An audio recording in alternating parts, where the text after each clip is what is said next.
এবার যে খবর আপনাদের জানাবো, সন্দেশখালীর ঘটনা নিয়ে মমতা বন্দ্যোপাধ্যায়কে চিঠি বিজেপি শাসিত ছত্তিশগড়ের মুখ্যমন্ত্রী বিষ্ণুদেব সাইয়ের। সন্দেশখালীতে পিছিয়ে পড়া জনজাতির উপর নির্যাতনের ঘটনা ঘটেছে। তুষ্টিকরণ এবং ভোট ব্যাংকের রাজনীতির জন্যই এই পরিস্থিতি। শাহজাহান সহ বাকি দোষীদের রাজনৈতিক আশ্রয় না দিয়ে অবিলম্বে ব্যবস্থা গ্রহণ করা হোক, এই আবেদন জানিয়ে চিঠি লিখেছেন ছত্তিশগড়ের মুখ্যমন্ত্রী বিষ্ণুদেব সাই। মমতা বন্দ্যোপাধ্যায়কে চিঠি লিখেছেন বিজেপি শাসিত ছত্তিশগড়ের মুখ্যমন্ত্রী। আপনাদের আরও একবার জানাবো, সন্দেশখালীর ঘটনা নিয়ে মমতা বন্দ্যোপাধ্যায়কে চিঠি ছত্তিশগড়ের মুখ্যমন্ত্রীর। রাজীব চক্রবর্তী আমাদের প্রতিনিধি রয়েছেন আমাদের সঙ্গে। রাজীব, ঠিক কি বক্তব্য ছত্তিশগড়ের মুখ্যমন্ত্রী যে চিঠি লিখেছেন, কি বলা হয়েছে তাতে? দেখো, এতদিন পর্যন্ত আমরা দেখেছি যে কেন্দ্রীয় সরকারের থাকা যে শাসক দল অর্থাৎ বিজেপি, তারা দিল্লিতে সাংবাদিক সম্মেলন করেছেন। দিল্লি থেকে একাধিক যে কেন্দ্রীয় সংস্থাগুলি রয়েছে, বিশেষত কমিশন রয়েছে, তাদের প্রতিনিধি দল রাজ্যে গিয়েছে সন্দেশখালীর ঘটনাকে কেন্দ্র করে।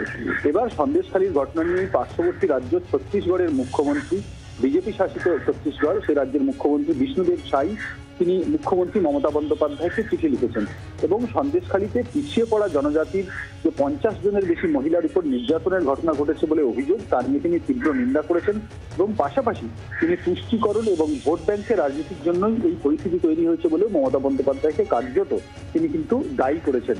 এবং সেটাই শুধু নয়, তিনি পুরো ঘটনার জন্য রাজ্যের যে রাজনৈতিক যে হাওয়া রয়েছে, রাজনৈতিক যে প্রশ্রয় রয়েছে, সেটির কথাও কিন্তু উল্লেখ করেছেন এবং সেক্ষেত্রে তিনি কার্যত মমতা বন্দ্যোপাধ্যায়কে কাঠগড়ায় তুলতেও কিন্তু পিছপা হননি।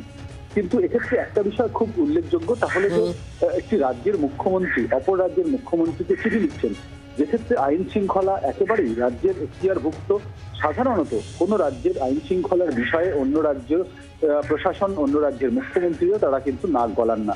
এক্ষেত্রে দেখা গেল যে ছত্তিশগড়ের মুখ্যমন্ত্রী বিষ্ণুদেব সাই, তিনি মুখ্যমন্ত্রী মমতা বন্দ্যোপাধ্যায়কে চিঠি লিখলেন এবং সন্দেশখালীর ঘটনা নিয়ে উদ্বেগ প্রকাশ করলেন। কার্যত তিনি কাঠগড়ায় তুললেন মুখ্যমন্ত্রী মমতা বন্দ্যোপাধ্যায়কে। এক্ষেত্রে এই ঘটনাটিকে নজিরবিহীন ঘটনা বলা যেতে পারে।